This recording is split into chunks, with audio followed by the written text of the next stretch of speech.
Assalamualaikum warahmatullahi wabarakatuh. Selamat malam guys. Buat kalian yang pecinta horor, kalian harus dengerin pengalaman horor aku ini, karena ini adalah pengalaman horor yang gak akan pernah aku lupain sepanjang hidup aku. Jadi dulu itu aku pernah kerja di salah satu rumah sakit swasta di daerah Jawa Timur. Dan pada hari itu posisi aku jaga malam dengan temen aku. Jadi aku ini kerja di bagian farmasi, dan aku kebetulan waktu itu jaga di depo farmasi rawat inap. Itu posisinya di lantai 2 dan aku berdua dengan temen aku.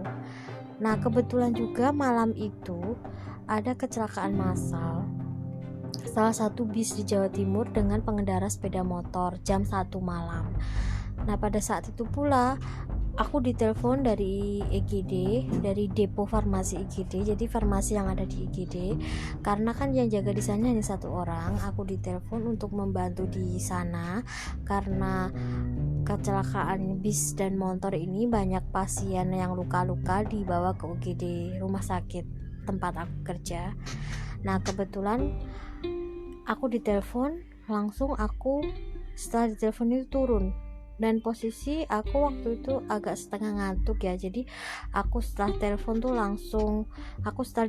langsung turun, aku langsung jalan kan. Aku setengah ngantuk, setengah merem, jadi jalan tuh setengah merem. Pas aku jalan tuh jadi ke depo farmasi rawat inapnya itu kan di lantai 2, di sebelah belakang sendiri pojok. Nah, itu buat ke lift itu kalau jalan sekitar 2 menitan. Nah, karena aku nih orangnya mungkin agak males ya, karena kan aku juga pas hari itu kebetulan aku tuh jaganya itu siang lanjut malam. Jadi dari siang sudah kerja kemudian lanjut malam. Nah, karena aku tuh berpikirnya di kepala aku biar nggak capek, aku naik lift aja deh gitu di kepala aku. Jadi aku naik lift.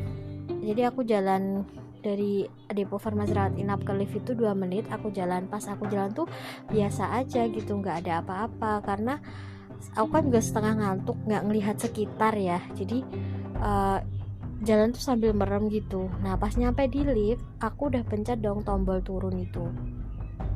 Pas aku pencet tombol turun, lift kebuka. Aku masuklah ke dalam lift. Pas aku masuk ke dalam lift, itu aku langsung pencet angka 1 ke lantai 1, kemudian aku tutup liftnya, tanda panah yang tutup itu. Nah, pas aku tutup liftnya, itu lift nggak nutup, jadi malah kebuka tutup gitu. Jadi kayak ada sesuatu yang nyantol gitu di sensornya. Jadi sensornya tuh kayak ngebaca sesuatu gitu di lift itu. Padahal tuh nggak ada orang, nggak ada siapa-siapa, cuma aku aja, dan aku juga udah di dalam lift. Dan kebetulan pas waktu itu aku juga langsung melek lah ya, kan aku posisi masih ngantuk gitu. Aku melek, aku bingung dong. Pertama tuh buka tutup, apa liftnya rusak? Tapi nggak mungkin karena malam-malam kan nggak ada yang pakai bersamaan. Biasanya kalau lift dipakai bersamaan, misalnya dari lantai atas ada yang mencet kan. Kebetulan nih ya, rumah sakit yang tempat aku kerjain 3 lantai. Jadi kalau di lantai 3 ada yang mencet, mungkin tuh buka tutup karena error, karena di atas ada yang mencet juga. Nah, itu waktu itu malam-malam nggak mungkin juga kan ada yang mencet di lantai 3. Nah, aku pikir ya pertamanya dibilang pasti positive thinking, mungkin ini error. Tapi kok lama kelamaan gini terus, itu ada hampir 5 menitan kayak gitu. Sampai aku akhirnya udah sadar, sudah melek, bener-bener melek, bener-bener nggak ngantuk, kok gini terus gitu. Aku takut di dalam lift tuh, aku takut kalau aku keluar takut kejepit, kalau aku nggak keluar aku juga takut di dalam lift terus, nanti malah kekunci. Nah, pas waktu itu aku nggak sengaja, jadi di depan lift lantai 2 itu ada ruangan poli anak, kemudian ruangan poli saraf sama fisioterapis. Dan ruangan poli itu ruangannya tuh temboknya kaca. Jadi kalian tahu kan kalau tembok kaca itu bukan tembok kaca sih, kayak etalase gitu loh yang kaca. Nah, jadi tuh kelihatan kalau ada orang yang di samping lift tuh kelihatan dari dalam lift. Jadi kan pintunya buka tutup, jadi kelihatan. Nah, pas aku nggak sengaja ngelirik ke situ, ternyata di tombol lift yang bagian luar, yang tombol lift bagian luar yang naik dan turun itu, di bagian situ tuh ada anak kecil ketangkep di kaca itu. Bayangannya anak kecil lagi mainin tombol yang naik turun itu, dipencet-pencet. Terus aku mikir, kok ada anak kecil jam segini keluyuran. Aku juga kaget dong, padahal di lantai 2 itu yang samping lift. Jadi lift sampingnya itu, samping lift itu di tengah, samping kanan kirinya itu kamar VIP. Jadi kalau kamar VIP itu nggak ada keluarga pasien atau penunggu pasien yang tidur di luar, pasti tidurnya di dalam semua karena kan besar VIP. Kecuali kalau yang di depo rawat inap yang agak belakang tadi, dekat dengan depo rawat inapku itu, di situ kelas 3. Jadi kadang ada keluarga pasien yang memang tidur di depan kamar gitu, pakai alas karpet gitu. Tapi kalau VIP itu pasti keluarganya semua tidur di dalam, nggak mungkin di luar. Nah, dan aduh merinding banget ceritain ini, sampai sekarang masih keingat. Terus aku kaget, loh kok ada anak kecil mainin tombol yang naik turun itu. Apa mungkin pintu lift ini gak bisa nutup karena ada anak kecil itu? Langsunglah aku berani gak berani, aku langsung baca doa dalam hati. Terus aku langsung lari. Aku takut kecepit gitu loh kalau di situ. Nanti pas aku lewat, takutnya si anak ini pas mainin pintunya takut kecepit. Akhirnya aku berdoa dalam hati, aku langsung lari. Nah pas aku lari, aku berhasil keluar dari lift itu. Akhirnya aku turun lewat tangga, dan anehnya lagi pas aku turun lewat tangga itu aku udah nyampe di lantai 1, dan lift itu pas banget kebuka di lantai 1. Jadi pas aku nyampe ke lantai 1, lift itu juga kebuka di lantai 1. Kayak ada yang naik lift juga bareng aku turun tangga. Padahal kalau di logika ya, turun tangga dan naik lift itu harusnya cepetan turun tangga gitu loh kalau menurut aku. Naik lift itu pasti cepet, cuman ya kalau kita turun tangga kan pasti lebih cepet gitu loh, karena kan turun, jadi kita tinggal lari doang gitu. Tapi coba deh kalian komen, menurut kalian tuh turun tangga sama turun lift itu cepetan mana sih? Coba kalian komen. Udah ya, jadi aku udah di lantai 1, terus aku langsung menuju ke UGD kan. Pas aku menuju ke UGD tuh aku udah langsung dimarahin sama temen aku, kamu nih ya lantai 2 ke lantai 1 kok lama banget gitu, ada 10 menitan, padahal tuh cuma 3 menit kalau lari gitu, 5 menit paling lama gitu. Terus aku langsung, iya maaf tadi aku soalnya masih ada pasien di atas gitu. Nah langsung aku bantu temen aku di UGD. Nah setelah selesai bantu-bantu itu, aku sampai nggak berani balik lagi ke lantai 2 ke depo farmasi rawat inap. Jadi aku tinggal di depo IGD sampai jam 4 subuh. Dan pas aku jam 4 subuh itu balik ke depo farmasi rawat inap, aku tuh agak bingung gitu loh, karena pas aku balik ke depo farmasi rawat inap itu ada kayak sesuatu gitu yang bikin kaki aku berat pas aku jalan. Padahal aku tuh pakai sandal jepit gitu, nggak pakai sepatu.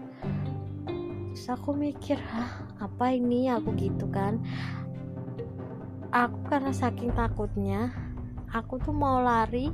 Itu posisi aku udah sampai lantai 2 ya, yang deket lift itu, yang ruang VIP.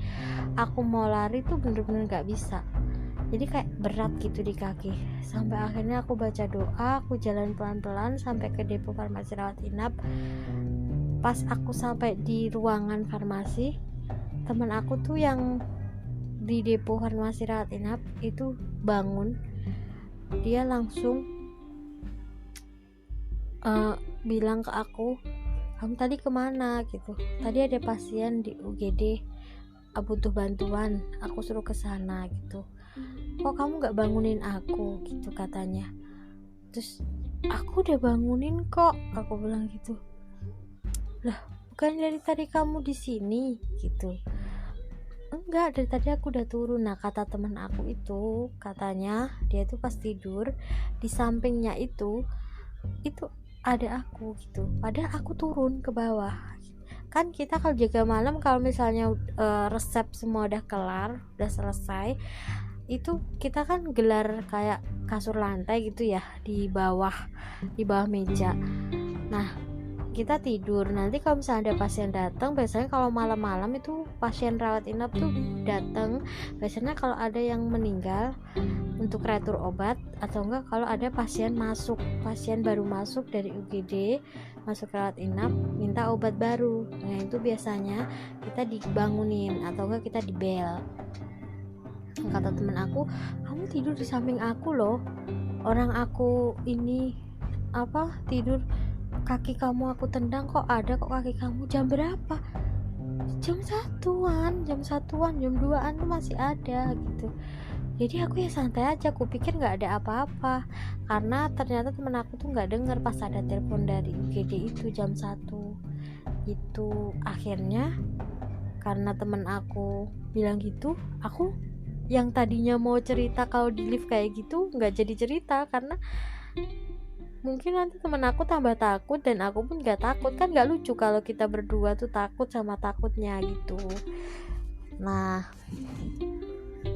sampai subuhnya sekitar jam berapa ya, jam 5-an atau jam 6 itu ada CS lewat, jadi cleaning service lewat itu. Sampai dia cerita ke aku, cleaning service-nya kan jam 5 atau jam 6 cleaning service tuh ngepel sama bersih-bersih ya, udah datang. Nah pas waktu itu dia cerita sama aku, pas aku ngepel tadi loh mbak, di lift itu kok ada bekas kaki anak-anak ya, siapa ya pagi-pagi yang bawa anak-anak gitu. Terus aku shock dong, kaget, kaki anak-anak, aku bilang gitu, emang kakinya bekas apa gitu. Aku tanya gitu ke cleaning service, ya bekas tanah, bekas kayak tanah basah gitu, kayak habis hujan-hujan nginjek tanah yang kayak berlendir, kayak basah gitu. Aku langsung kaget dong, kok bisa. Tapi aku gak cerita juga ke CS-nya, aku gak cerita. Sampai aku itu berani cerita sekitar pukul 7 pagi kalau gak salah, pas aku mau operan, aku mau pulang, aku mau operan, aku cerita sama temen aku yang jaga malam sama aku tadi, sama teman-teman aku yang jaga pagi. Aku ceritain pengalaman aku itu, tapi mereka ya antara percaya nggak percaya, karena kan mungkin belum pernah mengalami juga. Dan aku juga shock juga, baru pertama kali itu sih selama hidup ini, belum pernah lagi, maksudnya ya belum pernah lagi tuh, belum pernah sama sekali ngalamin kejadian yang kayak gitu baru kali itu aja. Dan usut punya usut, setelah aku tanya-tanya ke beberapa teman aku juga yang udah kerja lama, jadi dulu itu depan lift itu bukan poli. Jadi depan lift itu sebelum dijadikan poli anak, poli saraf, fisioterapis, katanya itu tempat seperti ruang emergency gitu loh, kayak UGD, cuman bukan UGD sih, ada yang khusus emergency kayak ICU.